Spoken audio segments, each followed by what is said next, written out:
80 লক্ষ টাকার বিয়ের লেহেঙ্গা নাকি আপনি পরেছেন, ওটা কি আসলে 80 লক্ষ টাকা ছিল? তো ওই সময় আমরা শুনেছিলাম যে আপনি মায়ের গহনা বেচে, তারপর হচ্ছে নিজের গাড়িটা বেচে, তারপরে হচ্ছে সিনেমার লগ্নি করেছিলেন। মোটা হবো নাকি একটু শুকাবো, নাকি শুকাবো নাকি মোটা হবো, মানে আমি নিজেই কনফিউজ। আজ কখনো কোরবানি ঈদে গরুর দৌড়ানি খাইছেন?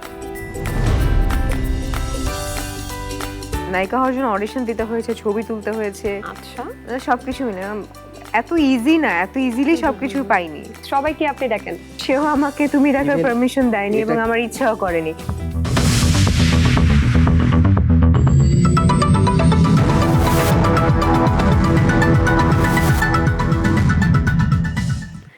Hello and welcome to the sausage show. আজকে আমাদের সেটে উপস্থিত আছেন খুবই জনপ্রিয় এবং সম্ভাবনাময় একটি জুটি। সবাই আপনারা চেনেন, চিত্রনায়িকা পূজা চেরি এবং চিত্রনায়ক আদর Azad. Welcome to the sausage show. কেমন আছেন আপনারা? থ্যাংক ইউ, খুব ভালো আছি। অগ্রিম ঈদ মোবারক। ঈদ মুবারক। আচ্ছা, পূজার কাছে আমার প্রশ্ন, আদর আজাদ কাকে আদর করেন বেশি? আমার দেখা মতে উনি সিনেমাকে আদর করে বেশি। সিনেমাকে? হ্যাঁ, সিনেমাকে, মানে সিনেমায় সে পারলে সিনেমায় খায়, সিনেমায় ঘুমায়, সিনেমায় সবকিছু। সো সিনেমাকে আদর করে বেশি এবং পাশাপাশি তার দুইটা ছোট ছোট ছোট ছোট কিউট কিউট বাচ্চা আছে। সো তাকে তাদেরকে হ্যাঁ, এভরিওয়ান নোজ দ্যাট। ওকে, ও আচ্ছা, তাহলে তো আপনার গোপন তথ্য ফাঁস করে দিল। না, এটা সবাই জানে। আচ্ছা, একটু পারিবারিক যারা খবর যারা জানতে কো চাই। আর্টিস্ট আছে সবাই জানে। একটু জানতে চাই। এটা তাদের মুখ থেকেই আসুক, এটা আমি কখনো বলি না। আচ্ছা, তাহলে কি আমি এটা বলে ভুল করলাম না? না না, এটা তো বাট আমি যতদূর জানি উনি মানে সিনেমাকে বেশি আদর করে। আচ্ছা, যেহেতু পারিবারিক খবরটা চলেই আসলো, বাসায় কে কে আছে আদর আজাদের? সবাই আছেন, মা বাবা বেঁচে আছেন, ওয়াইফ আছেন, দুটো বাচ্চা আছেন। বাচ্চারা এখন কিসে পড়ছেন? এত কিছু ডিটেলে যাই না, এত কিছু ডিটেল বলা যাবে না। কারণ আচ্ছা, আমি এটা যেহেতু প্রসঙ্গে আপনি বলেছেন, এটা আমি একটু আমার মতো করে রাখতে চাই। টগর সিনেমাটা রিলিজ পাচ্ছে জি। এই ঈদে, জি। তো কেমন, কি মনে হচ্ছে, কেমন সাড়া পাবেন? আলহামদুলিল্লাহ, এখন পর্যন্ত দর্শককে আমরা নিরাশ করিনি।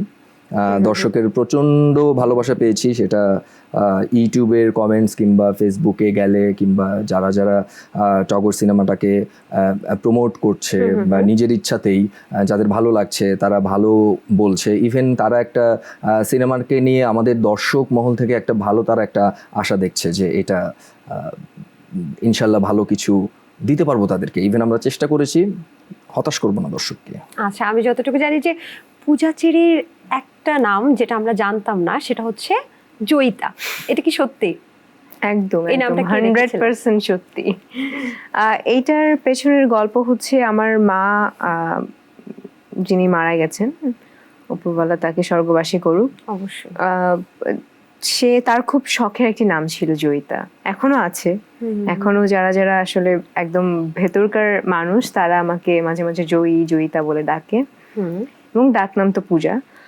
মা খুব ভেবেচিন্তে নাম রাখতেন, যাকে মানে তাকে যদি দায়িত্ব দেওয়া হতো যে এর নাম তোমাকে রাখতে হবে কিংবা এর নাম আপনাকে রাখতে হবে, সে খুব চিন্তা ভাবনা করতো, নামের অর্থ অনুযায়ী তাকে নামকরণ করা হতো। তো আমার মায়ের ইচ্ছে ছিল যে আমার নাম জয়িতা হবে। জয়িতা নামের অর্থ হচ্ছে জিতে আসা, মানে যেই কাজটাই করবে সবকিছুতে জিতে আসবে। তো ওইখান থেকেই চলে এসেছে জয়িতা। তো ক্লাস 5 পর্যন্ত সবাই আমাকে স্কুলে বলি কিংবা নাচের ক্লাসে বলি, সবাই আমাকে জয়িতা রয় পূজা নামে চিনতো। বাট আফটার ক্লাস 5-6 থেকে আসলে সব সার্টিফিকেট, পাসপোর্ট, যেখানে যেখানে আসলে নাম যাওয়ার কথা সেই জায়গায় পূজা চেরি রয় চলে গেছে, যেটা আমার আব্বুই করে দিয়েছে। তো এটা কি আগে থেকে প্রি প্ল্যান ছিল যে আপনার নাম জয়িতা রাখা হবে? এটা আসলে কাকতালীয় ভাবে হয়ে গেছে, ক্যারেক্টার দেখলেই আসলে বুঝতে পারবে। একদমই। আর এখানে আরেকটু যদি যোগ করে বলি, একটা গল্পে আমার যে ফ্রেন্ড, ওর নাম হচ্ছে অজয়। তা এখন অজয়ের সাথে নামটা মিল রেখে কি নাম রাখা যায়, কারণ ছবি শুরুতেই এটা এখন না বলি, রিভিল না করি, তো অজয়ের একটা তো কানেকশন লাগবে, ভাই বোনের নাম কিরকম হয়, তো ওইখান থেকে বেসিক্যালি নামটা আসা। বাহ, খুবই অজয় জয়িতা ব্যাপার। আমি যতটুকু জানি এই জুটিটা এখন পর্যন্ত 2টো সিনেমা করেছেন, না, মানে তাহলে এটা আপনি নিয়ে। ভুল জানেন। কয়টা? তিনটে। তিনটে সিনেমা, আমি খুবই দুঃখিত, তিনটে সিনেমা হয়েছে। তারপরও একটু অবাক হয়ে ক্যামেরার ওপারের তথ্য একটু ফাঁস করছি যে পূজা চেরি আপনাকে আপনি বলে ডাকছে। আমিও তো আপনি করে বলি, আপনিও আমি আপনি সবাইকে করে আপনি করে ডাকছেন। বলি। তাই? আমি শুরু থেকে যতজনের সাথে কাজ করেছি এখন পর্যন্ত সবাইকে আমি, কারণ interview আমি কিংবা- তাকে তুমি ডাকার পারমিশন দেইনি এবং সেও আমাকে তুমি ডাকার Even পারমিশন দেয়নি এবং এটা- আমার ইচ্ছাও করেনি। কারণ দেখুন, কাজের জায়গায় কাজ আর পার্সোনাল জায়গায় পার্সোনাল, সো তাকে সম্মান দিয়ে আপনি করে ডাকাটা, সেও আমাকে সম্মান দিয়ে আপনি করে ডাকাটা এটা স্বাভাবিক। আচ্ছা, আপনি কি আপনার কো আর্টিস্ট সবাইকে আপনি ডাকেন? না না, শাকিব সবাইকে খানকে আপনি কি ডাকেন? আপনিই ডাকি। আচ্ছা, হ্যাঁ। তুমি কাউকে ডাকেন না? তুমি সিয়াম? সিয়ামকে ডাকি, রোশানকে ডাকি, আর কে আছে, আর কার সাথে কাজ করেছি, এই দুজনকেই মনে হয় তুমি ডাকি। আচ্ছা, আদর ভাইয়ের কাছে যদি আসি, যে বুবলিকে আপনি কি ডাকেন? আপনি করে ডাকি, আপনি করে? মাহিকেও আপনি করে ডাকি। আচ্ছা, বাহ, খুবই চমৎকার। মানে এটা শুরু থেকেই, যখন থেকে সিনেমাতে আসছি তখন থেকেই। আচ্ছা, একটু জানতে চাই, এই যে টগর সিনেমা নিয়ে এত কথা হচ্ছে, সবাই জানতে চায় টগর সিনেমা কি আসলে বিগ বাজেটের সিনেমা কিনা? কত টাকা বাজেট? বাজেট দিয়ে তো আসলে এটা দেখেন, আমাদের যে টিম স্পিডটা ছিল, বাজেটটা রিভিল করবে প্রোডিউসার, বাজেটটা রিভিল করবে আমাদের ডিরেক্টর। আমাদের যতখানি জব ততটুকু আমরা ঠিকঠাক মতো করতে পেরেছি আলহামদুলিল্লাহ। ইভেন অসম্মানিত কেউ হয়নি, সেটা যে কোনো মানে বাজেটের রিলেটেড তারপর যে আমরা কোনো একটা গুঞ্জন শুনি জায়গায় না থাকে। যে অমুক সিনেমা আসছে, এত কোটি টাকা বাজেট, এত কোটি টাকা বাজেট, কেন টগর সিনেমার কথা জানতে পারছি না এটা আমরা? প্রোডিউসার হয়তোবা যাদের মুখ থেকে শুনেছেন তারা প্রয়োজন মনে করেছে, প্রোডিউসার মনে করেছে, ডিরেক্টর মনে করেছে। এটা আর্টিস্টের জব না, এটা আমার তো জব নাই। ওকে ওকে, একটা গোপন সূত্রে খবর পেয়েছি যে আপনার অভিনীত বেশিরভাগ সিনেমা নাকি আসলে আপনি আমি জানতাম অর্থায়ন আপনি করেন। আমাকে এই প্রশ্নটা করবেন। আপনি এত গোপন সূত্র কোথা থেকে? আপনার গোপন এটা সূত্রটা হচ্ছে কি? এটা হচ্ছে গোপন সূত্র, এটা গোপন না, সূত্র তো আর বলা যায় না, তাহলে তো আপনিও জেনে ফেলবেন। প্রত্যেকটা জায়গায় একটা বিজনেস স্ট্র্যাটেজি থাকে। আমার মনে হয়েছে যে না, আমি আমার বাজেটটা বললেই তো আমি 100 কোটি করে ফেলতে পারবো না, তাই না? সো আমার মনে হয়েছে যে সিনেমাতে দেখেন বিজনেসের স্কোপ আছে, এখন ওটিটি আছে, ইভেন নাগরিক টিভিও কিন্তু সিনেমা কিনছে, স্যাটেলাইট রাইটস, রাইট? তো এইগুলো সিনেমা তো সারা বছর থেকে যায়, সারা জীবন থেকে যায়, একটা গান সারা জীবন থেকে যায়, যেখান থেকে একটা ইনকামের বড় একটা সুযোগ আছে। এটা ডিজিটালি মার্কেটিং বলি কিংবা ইউটিউবে বলি, একটা রেভিনিউ কিন্তু আসতে থাকে। ইভেন ওটিটিটা সেখানে আরো বেশি প্লাস করে একটা ছবিতে। তো বাংলাদেশে বর্তমানে যেই পরিমাণ সিনেমা, যেই বাজেটের ছবি হচ্ছে, আপনি গত বছরে খেয়াল করেন, গত রমজানের ঈদে 4টা ছবি তাদের মেরিট অনুযায়ী কিন্তু বিজনেস করে গেছে। এখান থেকে কিন্তু প্রডিউসার আলহামদুলিল্লাহ বলতেই হয় আমাদের যে এখন একটা ভালো একটা সময় যাচ্ছে, তাহলে ওয়াই নট? তাহলে আমি যে প্রফেশনে আছি আমি কেন করব না? আপনি লগ্নি করছেন আপনার সিনেমায়? না, এটা করেছি। আমার তো ডিফারেন্ট একটা প্রোডাকশন হাউস ছিল। হয়তোবা আবার যদি কখন আল্লাহ তাআলা সামর্থ্য দেয় কিংবা ওই রকম যদি মনে করি যে না আবার করব, তাহলে হয়তোবা করব। সেটা টগর সিনেমার ক্ষেত্রে তাহলে টগরের প্রোডিউসারই তো আপনি, তাহলে আপনি জানেনই না টগর সম্পর্কে। না, আপনি একটু সেটা সার্টিফিকেটটা দেখেন। অবশ্যই জানি, তবে আমরা যতটুকু জানি যে আপনি গোপনেও অনেকখানি না, লগ্নি গোপনে করেন। এটা আপনাকে কে সেটাই আসলে বলেছে? জানতে সেটা চাচ্ছি। গোপনটা তো আসলে দেখতে হবে। একটু জানতে চাই যে আপনাদের এই টগর নিয়ে একটা কথা উঠে আসছে, সেটা আপনারাও জানেন যে এই সিনেমায় জি, চিত্রনায়িকা দেখিয়েছিলেন এবং একটা পর্যায়ে তাকে নিয়ে এইটা একটা আপনার প্রশ্নটা উত্তরটাও আমি এটা আপনি বলার আগে আমি দিয়ে দিচ্ছি। এয়ার মুভি নেটওয়ার্কের পেজে যাবেন, গিয়ে ওখানে সুন্দর করে লেখা আছে, একদম ইন ডিটেইলে লেখা আছে। তো ওটা দেখলে আসলে সবকিছু ক্লিয়ার তারপরও হয়ে এই যে যাবে। নাগরিকের যারা দর্শক আপনাদেরকে দেখছে, এটা একটু এই জন্যই জানতে বলছি, চাই নাগরিকের যারা যে দর্শক আছে তাদেরকে অনুরোধ করে বলছি যে আপনারা এয়ার মুভি নেটওয়ার্কের পেজে গিয়ে ওইখানে যেটা লেখা আছে এটা দেখলেই, ওখানে লেখা যে অপেশাদারিত্বের কারণে হচ্ছে সেটা আমার ডিরেক্টর আছে এটার উত্তর দেওয়ার জন্য, এটা প্রোডিউসার আছে এখানে, আমরা এটার উত্তর দেওয়ার জন্য। আসলে এটা আমাদের মুখ থেকে আসলে যতটা কিরকম শোনাবে তার থেকে আমার মনে হয় যে ওয়াইস কথাগুলো আপনাকে প্রোডিউসার এবং ডিরেক্টর বলতে পারবে। আচ্ছা, ঠিক আছে, সেটা আমরা অবশ্যই প্রোডিউসার অথবা ডিরেক্টরকে পেলে বিষয়টা জেনে ফেলবো। তবে এর আগেও লিপস্টিক সিনেমা আমি যতটুকু জানি যে দর্শনা বণিক ছিলেন, ওখান থেকে দর্শনা বণিককে বাদ দিয়ে পূজা চেরিকে নেওয়া হয়েছে। এইটাও ডিরেক্টর, এটা আমি আপনাকে কোয়েশ্চেন করছি না, আমি বলছি দর্শনা বণিককে সরিয়ে পূজা চেরিকে নেওয়া হয়েছে এবং তারপরে আমরা দেখলাম যে টগর সিনেমাতেও আরেকজনকে বাদ দিয়ে, দিঘিকে বাদ দিয়ে পূজা চেরিকে নেওয়া হয়েছে। পূজা চেরির কারিশমাটা কি একটু জানতে চাই পূজা চেরির কাছ থেকে। অনেক বেশি প্রফেশনাল আমার কাজের ক্ষেত্রে, আমার ডেডিকেশন লেভেল যারা আমার সাথে কাজ করেছে তারা বুঝতে পারবে। এবং আমি টাইমলি একদম প্রপার টাইম মেনটেন করি। আমি আমার অ্যাক্টিং নিয়ে আমি খুবই বেশি সিরিয়াস। যদি আমার ডিরেক্টর এখন পর্যন্ত আমি পাইনি, বাট যদি কোনো ডিরেক্টর বলে যে না রিহার্সাল দরকার নেই, আমি আরো জোর করে বলি যে আমি রিহার্সাল দরকার আছে। অনেক রিহার্সাল দরকার আছে, প্রি প্রোডাকশন দরকার আছে, অনেক বেশি ওয়ার্কশপ দরকার আছে। আমার ক্যারেক্টার নিয়ে আমি অনেক বসতে চাই, মানে এইসব কারণে হয়তো বা অনেকে আমাকে পছন্দ করে। That's it. টগর সিনেমার জন্য আপনি কিভাবে নিজেকে প্রস্তুত করেছেন, বা জয়িতা ক্যারেক্টারটা সম্পর্কে একটু জানতে চাই।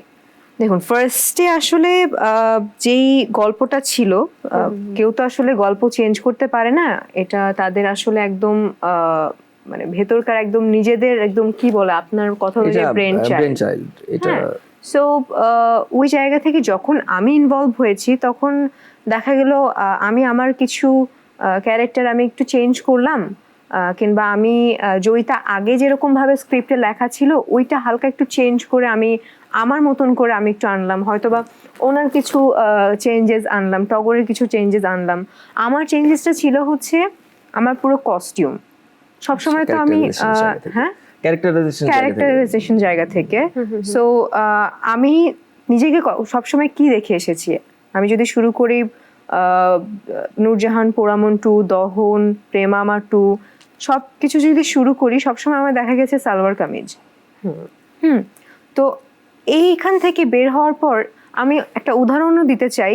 গাঙ্গুবাইয়ের একটা স্টাইল আছে, আলিয়া ভাট যদি সাদা শাড়ি একটা বড় টিপ পরে যদি দাঁড়ায় যায় তাহলে তাকে বোঝাই যাবে যে না ও ঠিক আছে, এটা একটা গাঙ্গুবাইয়ের লুক। তো আমিও চাচ্ছিলাম যে যদি আমাকে এই গেটআপে দেখে দর্শক যেন বলতে পারে যে না এটা টগরের জয়িতার লুক। গেটআপটা, হ্যাঁ গেটআপটা আসলে ওই আমার কস্টিউম দেখলেই বোঝা যাবে যদি হলে সবাই দেখে, এবং টিজারেও দেখা গেছে। এবং আমাদের প্রথম একদম যখন আমরা একটা মোশন পোস্টার রিলিজ করি তখনও আমার লুক দেখা গেছে। এবং আরেকটা সব থেকে বড় চেঞ্জ হচ্ছে পুরো সিনেমার হিরোইন, পুরো সিনেমার জয়িতা, টগরের জয়িতা পান খাবে। সো এই বড় ইনপুটটা আমার ছিল। আমি যখন স্টোরিটা শুনছিলাম আমি নিচ থেকে উপরে তাকিয়ে ডিরেক্টরের চোখে চোখে তাকিয়ে আমি বলেছি যে জয়িতা পান খাবে, বলে যে এটা তো খুবই ভালো একটা আইডিয়া।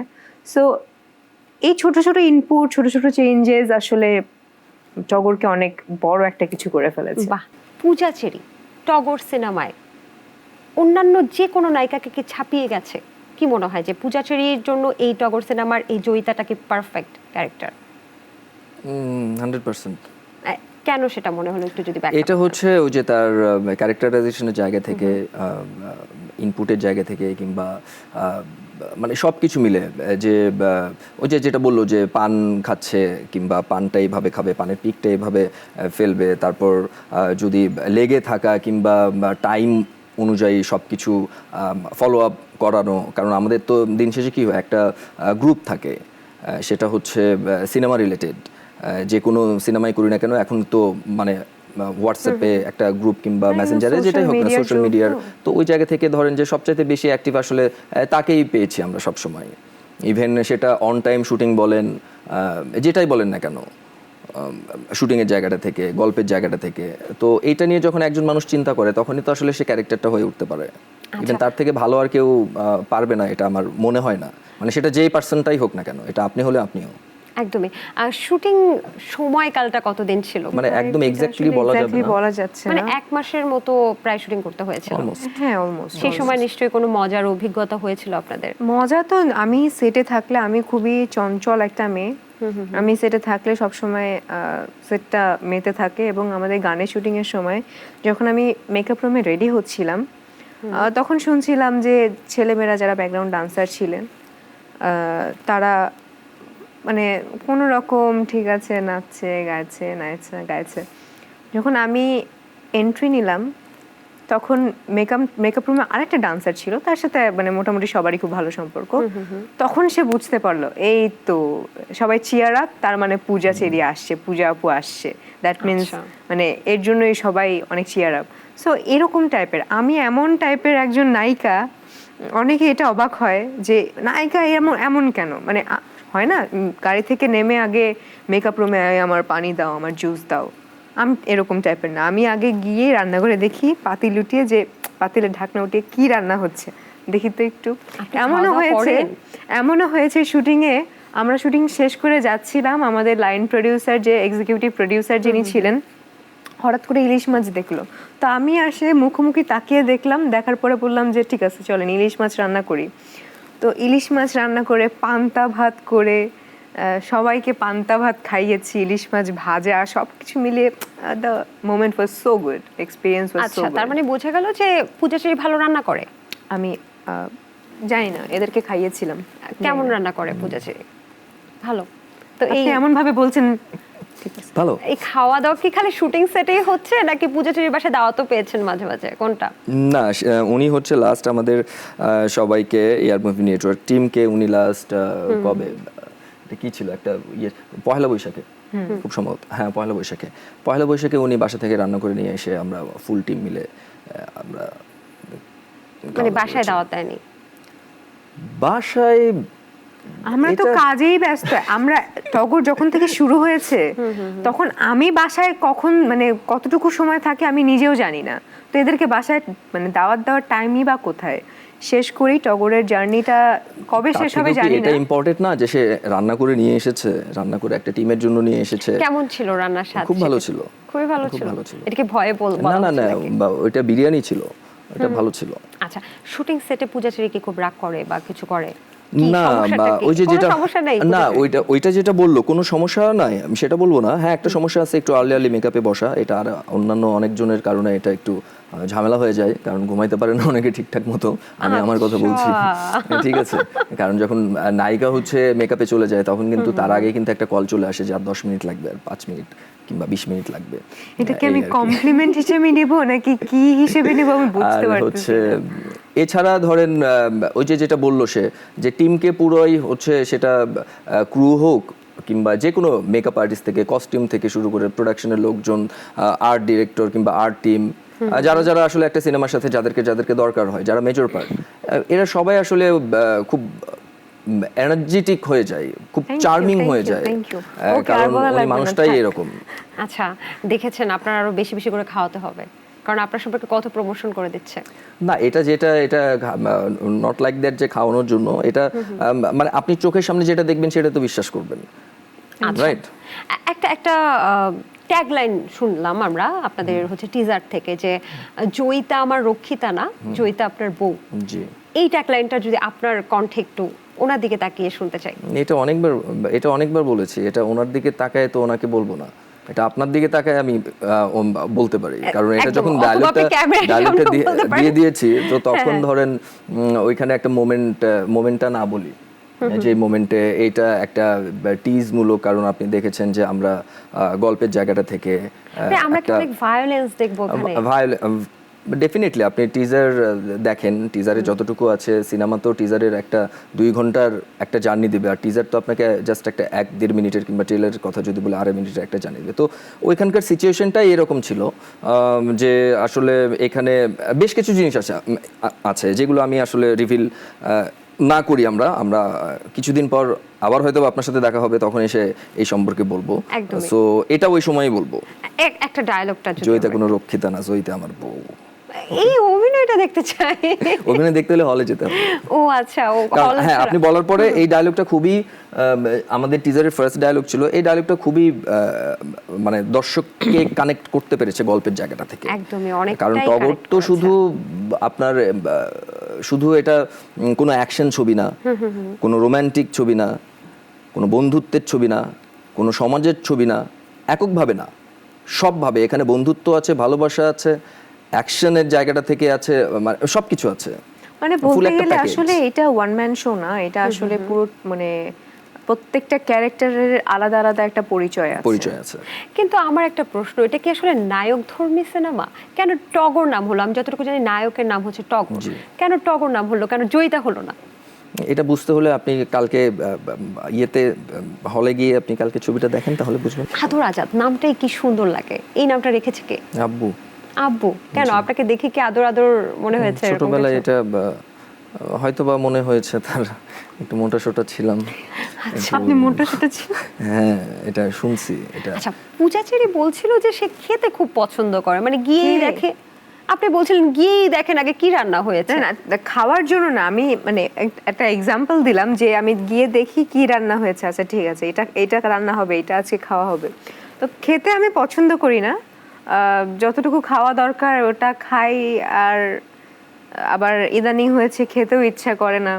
খেতে আবার ইচ্ছে করে না। অনেকে বলছে বেশি শুকিয়ে যাচ্ছি, অনেকে ব্ল্যাক মানির সময়ও বলতো যে অনেক বেশি মুটিয়ে গেছিলাম। অনেক ব্ল্যাক মানির জন্য মনে হয় আমি আসলে কোন দিকে যাব বুঝতেছি না, আমি কি একটু মোটা হব নাকি একটু শুকাবো নাকি মোটা হব, মানে আমি নিজেই কনফিউজ। আচ্ছা, এমনি ডায়েট কিভাবে মেনটেন করছেন? আমি শুনি যে নায়িকারা ভাত খায় না, আপনি কি ভাত খান? মাঝখানে লাস্ট 3 মাস আমি ভাত খাওয়া বন্ধ করে দিয়েছিলাম, এখন সব খাই। আচ্ছা, মানে বার্গার, পিৎজা। মাছ, পিৎজা এখন পিৎজাকে অনেক পছন্দ। এখন যদি কোনো মিটিং এ আমরা যাই কিংবা কোনো কাজে যাই, কি খাবেন? পিৎজা অর্ডার দিই, দেন সবই খাই এখন। বাহ, তাহলে তো সবই খাচ্ছেন।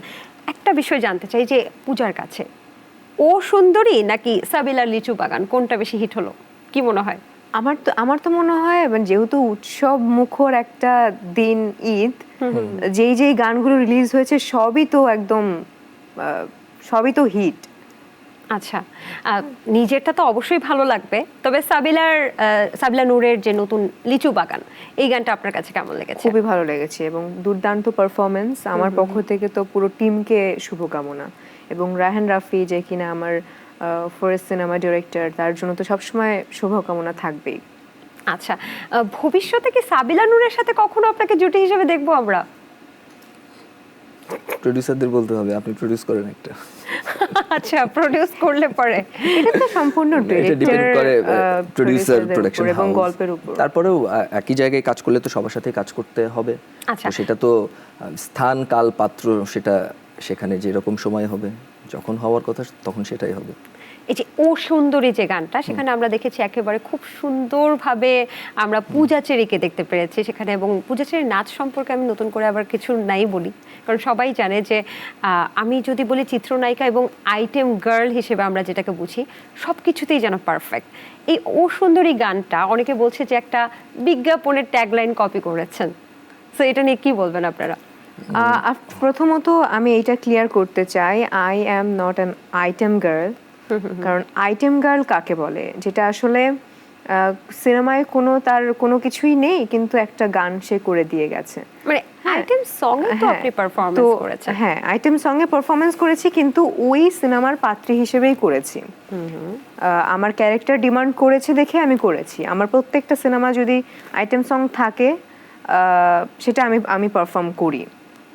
বাট আমাকে এমনও আছে, অনেক বড় বড় প্রযোজনা প্রতিষ্ঠান কিংবা অনেক বড় বড় প্রযোজক, অনেক বড় বড় ডিরেক্টর আমাকে অফার দিয়েছে তাদের সিনেমার আইটেম সংটা করে দিতে।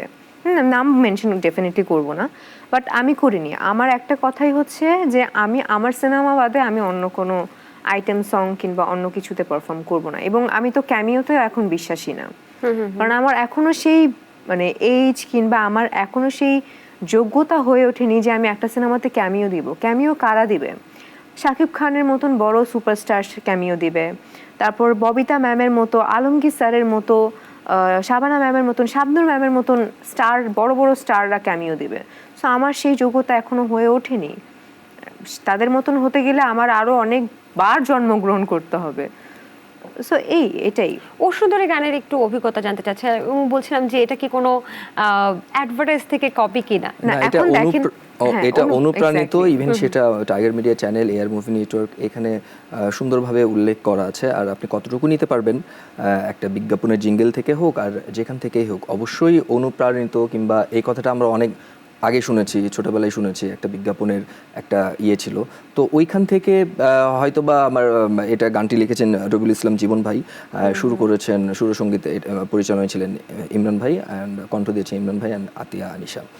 তো এটা একদম সুন্দর মতো করে ক্লিয়ার করা আছে, কিংবা তাদেরকে একটা বিশেষ ধন্যবাদ কিংবা থাকে না, শ্রদ্ধার জায়গায় রেখেই আসলে কাজটা করা হয়েছে।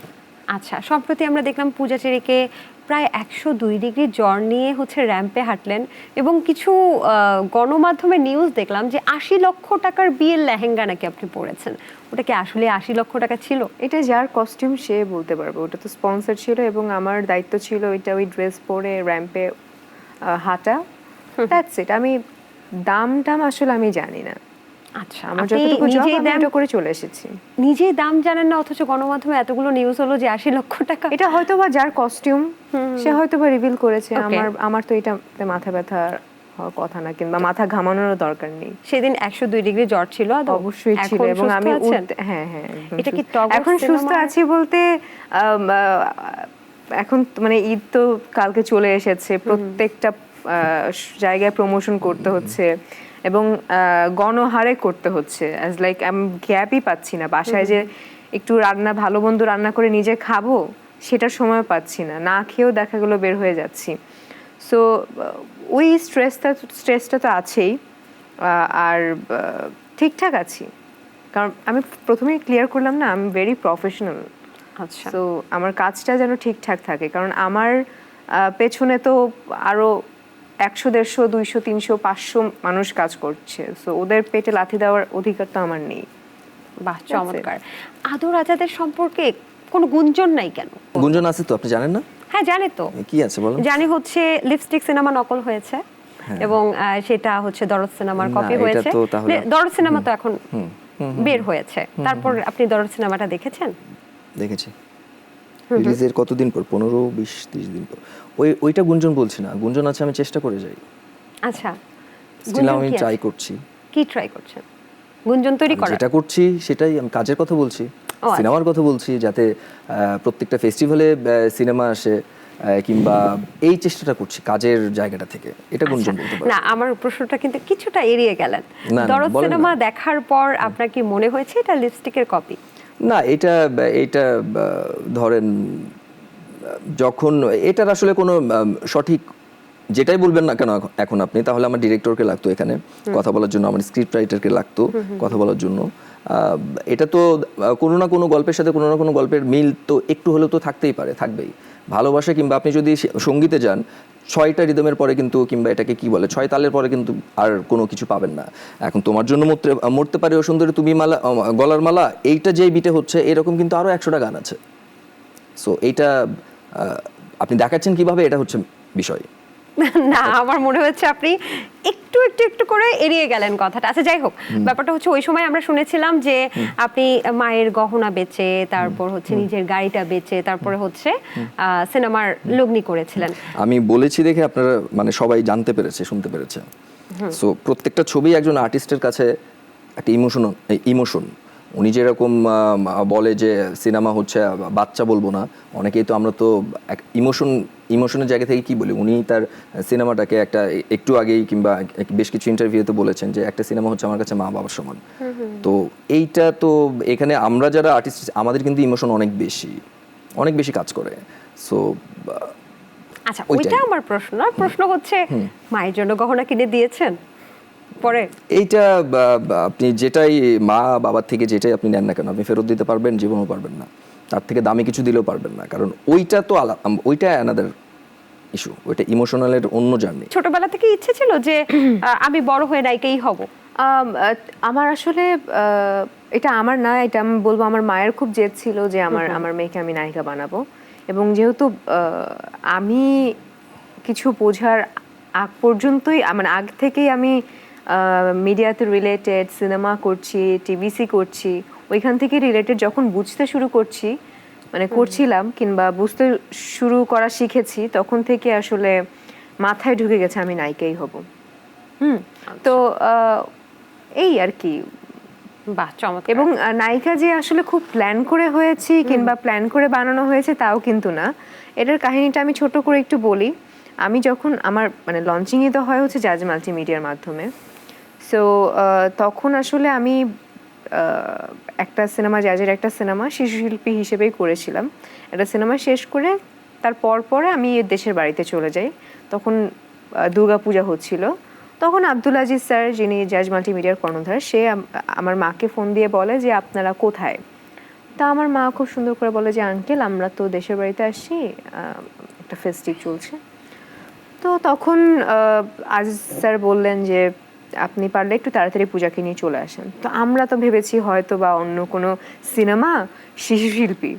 ও আচ্ছা, নায়িকা তখনও ভাবছিলেন না, শিশু শিল্পী। শিশু শিল্পী। এটা কত এটা আমার মনে নেই। আচ্ছা 2017-18 না 17 আরো আগে আরো আগে? হ্যাঁ আচ্ছা, হ্যাঁ। তো ওইটা নায়িকা হওয়ার প্রসেসটা অনেক লং, কিন্তু আসলাম, নায়িকা হয়ে গেলাম, অডিশন দিতে হয়েছে আমাকে। হ্যাঁ, নায়িকা হওয়ার জন্য অডিশন দিতে হয়েছে, ছবি তুলতে হয়েছে, আচ্ছা। সবকিছু মিলে এত ইজি না, এত ইজিলি সবকিছু পাইনি। তারপরে আসার পরে তো ভাবলাম যে ও আরেকটা সিনেমা, শিশু শিল্পী, ঠিক আছে, ওকে। তখন সবার মুখ থেকে, অফিসের সবার মুখ থেকে শুনছিলাম যে পোড়ামন্টুয়ের নায়িকা খোঁজা হচ্ছে, পোড়ামন্টুয়ের নায়িকা খোঁজা হচ্ছে। তা আমি মনে হয় ভেবেছি যে পোড়ামন্টুর যে নায়িকা হবে তার ছোটবেলায় মনে হয় আমাকে দেওয়া হবে। হ্যাঁ, মানে কিশোরী কালী আমাকে দেওয়া হবে। তো একজন হুট করে আমার মার কানে বলল কি, পোড়ামন্টুতে কিন্তু আপনার মেয়েকে নায়িকা হিসেবে নেওয়া হবে। তখন হুট করে আমি এরকম ভাবে তাকাই যে কি, আমি নাকি ওই যে মানে এক্সাইটমেন্ট শুরু হলো। আর আজিজ স্যার তো কিছু বলছে না যে কে নায়িকা হবে, কে নায়িকা হবে। আমার মা বারবার বলছিল আঙ্কেল কে নায়িকা হবে, দাঁড়ান এখনো ডিসাইডেড না। ওই যে টেনশন ঢুকে গেল, শিশু শিল্পী মানে বাদ, এখন নায়িকা, একটা সিনেমা নায়িকা হিসেবে করুক, একটা সিনেমা, আর দরকার নেই। যখন লঞ্চ করা হলো যে পোড়ামন্টু এর নায়িকা হচ্ছে পূজা চেরি, তখন থেকে আমি এখান থেকে এখানে ছুটি, এখান থেকে এখানে ছুটি। আমার মানে খুশি আর কে দেখে, আমার আর মায়ের খুশি কে দেখে। আমার মায়ের ইচ্ছা ছিল যে ঠিক আছে নায়িকা হিসেবে একটা সিনেমা করবে, আর দরকার নেই, বাদ বাকি সব পড়াশোনা করে তারপরে দেখা যাবে। নায়িকা হওয়ার পর যে পরপর এতগুলো সিনেমা করে ফেলবো, এইটা আমার মার মানে তার মাথায় আর ঢোকেনি কিংবা মাথায় আসেনি। তারপর আস্তে আস্তে শুরু, এই যে এখন টগর পর্যন্ত। প্রথম সিনেমা নিশ্চয়ই নিজেকে নায়িকা হিসেবে মেনে নিতে পারেন নাই নাকি? কিভাবে সম্ভব? হ্যাঁ, এটা হয়েছে। পোড়ামন্টু আসলে লঞ্চ করা হয় নায়িকা হিসেবে পোড়ামন্টু দিয়ে, বাট আমার ফার্স্ট নায়িকা হিসেবে সবাই দেখে হচ্ছে, বড় পর্দা দেখে হচ্ছে নূরজাহান, যেটা আসলে রাজ চক্রবর্তী, SBF এবং জাজ মাল্টিমিডিয়ার যৌথ প্রযোজনায়। তো তখন আসলে আমার টেনশন হচ্ছিল যে সবাই তো আসলে শিশু শিল্পী হিসেবেই দেখেছে, বাচ্চা সুলভ ব্যাপারটা যদি থেকে যায়। অনেক জার্নালিস্ট ভাই বোনেরা ছিল, অনেক দর্শক ছিল, আমি টেনশনে ছিলাম যে কি হবে, দূর না হলে যাই আর কি, আবার শিশু শিল্পী থাকবো। তারপরে এত প্রশংসা করেছে, এবং আমি ধন্যবাদ দিতে চাই জাজ মাল্টিমিডিয়ার কর্ণধার আব্দুল আজিজ স্যারকে, রাজ চক্রবর্তী স্যারকে, SBF কে, যে আমাকে এত সুন্দর গাইড করার জন্য। এবং আমি এই যে রিহার্সাল করার অভ্যাসটা আমি কিন্তু ওইখান থেকেই শিখেছি, যে রিহার্সাল করতে হবে। তো প্রশংসা আসলে অনেক কুড়িয়েছি, এবং ওইখান থেকে আসলে শিশু শিল্পীর যে ট্যাগ লাইনটা ওটা সরিয়ে চিত্রনায়িকা পূজা চেরি এসেছে।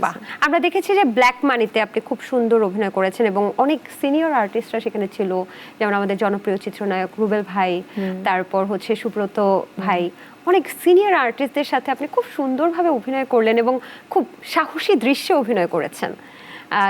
কোনো ইতস্তত হয়নি বা বিব্রত বোধ বা কেমন ছিল আর কি বিষয়গুলো একটু যদি? না, আমি আসলে প্রথমে খুবই নার্ভাস ছিলাম, যেহেতু আমি এখন পর্যন্ত যাদের সাথে কাজ করেছি খুবই ফ্রেন্ডলি, কেমন আছো, কি অবস্থা, তো ওরা আসলে খুবই সিনিয়র। তো ওই জায়গা থেকে আমি খুব নার্ভাস ছিলাম যে আমি একমাত্রই একটা বাচ্চা মেয়ে, এবং পুরা গল্পে সবাই ছেলে, একটা নারী। হ্যাঁ, তো ওইটা খুবই মানে টেনশনে ছিলাম যে আমার মনে হয় শেষ, আমি মনে হয় এখানে মানে যেহেতু আমি একটু চঞ্চল, আমি মনে হয় একা এরকম চুপচাপ থাকতে আমি মনে হয় এখানেই মরে যাবো। But they are really very মানে ফ্রেন্ডলি, আচ্ছা, খুবই। এবং আমি বিশেষ করে বলবো হচ্ছে রুবেল ভাইয়ের কথা, রুবেল স্যারের কথা। সে এতটাই ফ্রেন্ডলি, মানে ও মাই গড, সে এত সুন্দর করে কথা বলে, এত সুন্দর করে বুঝায়, ওটা শুনতে ভাল লাগে। এবং আরো অনেকেই ছিল, সব মিলিয়ে পুরো টিমটাই খুব ফ্রেন্ডলি ছিল। আচ্ছা, এই কারণেই আপনার সম্ভব হয়েছে, এবং আপনি অবশ্যই একজন ভালো অভিনয় শিল্পী। আদর আজাদের কাছে আসছি। বিদেশি নয় আমি, 100% দেশি। চিজ পুরোই 100% দেশি। চিজ পুরোই 100% দেশি। এই গানটার ভেতরে কি কোনো বার্তা দিতে চাচ্ছেন আপনারা? কি বার্তা সেটা? এটা একটা ডান্স নাম্বার এই সিনেমার জায়গাটা থেকে, যেখান থেকে গানটা আসলে শুরু হয়েছে, কিংবা এর আগে ব্ল্যাক মানিতে একটা না আমি এটা বলি, আমাকে অনেকেই জিজ্ঞেস করে যে কি দেশি না বিদেশি, কারণ আমাদের ওই যে ব্ল্যাক মানি যে একটা ছিল যে বাজান মালটা কেমন, দেশি না বিদেশি, যেটা আসলে সুমন আনোয়ার ভাই ডায়লগটা দিয়েছেন, এবং আমাদের টগরেও সুমন আনোয়ার ভাই আছেন। সো ওইখান থেকে আসলে হয় না একটা কানেকশন, একটা কানেক্টিভিটি থাকেই। তখন এই সিনেমার এই গানের মাধ্যমে জানিয়ে দিলাম যে না ভাই, কোনো বিদেশি টিদেশি না, আমি চিজ পুরোই 100% দেশি, বাংলাদেশি। নায়কও জানিয়ে দিয়েছে এক সময় যে সে হচ্ছে লোকাল নায়ক, আপনিও জানিয়ে দিলেন যে আপনি হচ্ছেন দেশি। কিন্তু আমরা যে বার্তাটা, মানে দর্শক মনে যে বার্তাটা এসেছে সেটা হচ্ছে আপনাদের বাংলাদেশে বলা হয় নায়িকা সংকট, নায়কও সংকট আছে কি বাংলাদেশে, কি মনে হয়? না, এখন তো দিন শেষে ভালো ভালো কাজ হচ্ছে, অনেকেই আসলে আসছে, ঝুঁকছে সিনেমার প্রতি, তো এটা তো মনে হয় না, কারণ আছে অনেকেই আছেন, অনেকেই নায়ক আছে। তবে নায়িকা তারপর আমরা দেখি বিভিন্ন সিনেমায় হচ্ছে বাহির থেকে নায়িকা নিয়ে আসা হয় বা বিদেশি নায়িকাদেরকে আমরা দেখি।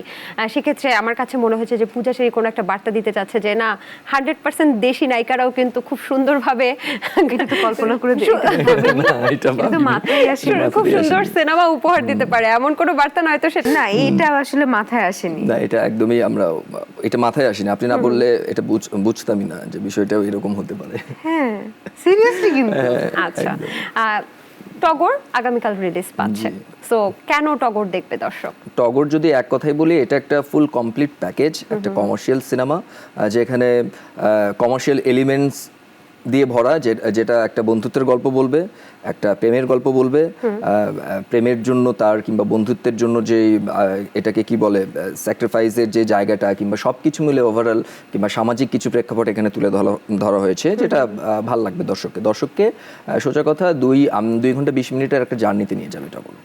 বাহ, পূজার ক্ষেত্রে কিছু বলতে চান কিনা দর্শক? টগর দেখবে বিকজ অফ আমরা এখন 2025-এ আছি, দর্শকরা এখন খুব খুব খুব বেশি ট্যালেন্টেড, খুবই ইন্টেলিজেন্ট, সো তারা চায় একটা সুন্দর গল্প দেখতে, যেখানে আসলে সব কিছুই পাবে, এবং এমন একটি গল্প দেখবে যেটাতে আসলে সবাই বিনোদিত হবে।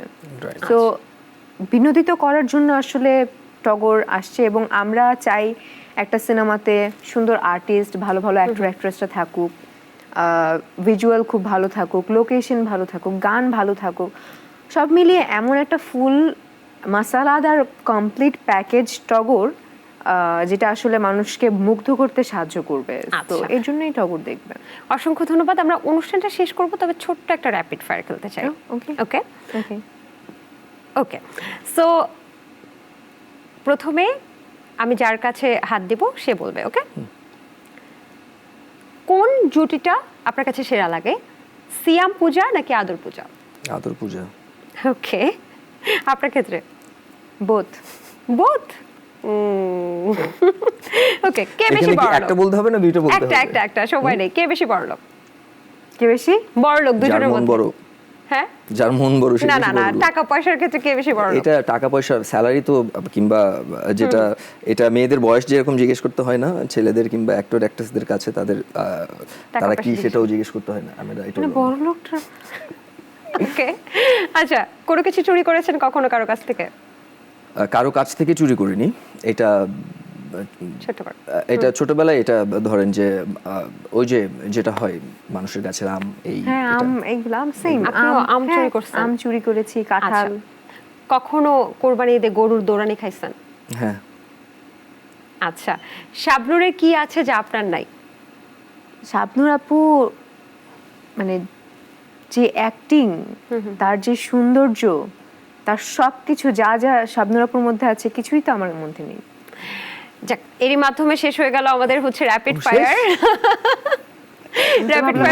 সময় সংক্ষিপ্ততা, যে কারণে আমি অনেকখানি বাড়াতে পারিনি। আপনাদেরকে অসংখ্য ধন্যবাদ, এবং আমরা আশা করছি টগর সবাই মিলে একদম হাউসফুল ভাবে আমরা হলে গিয়ে দেখবো অবশ্যই। ভালো থাকেন, আসসালামু আলাইকুম। দর্শক, এই ছিল দ্য সসেজ শো এর আজকের আয়োজন। আশা করছি পুরো আয়োজন ভালো লেগেছে। আগামী পর্বে আবার কোনো সেলিব্রিটি গেস্ট নিয়ে কিন্তু আমরা হাজির হয়ে যাব। সেই পর্যন্ত ভালো থাকুন, সুস্থ থাকুন, খোদা হাফেজ।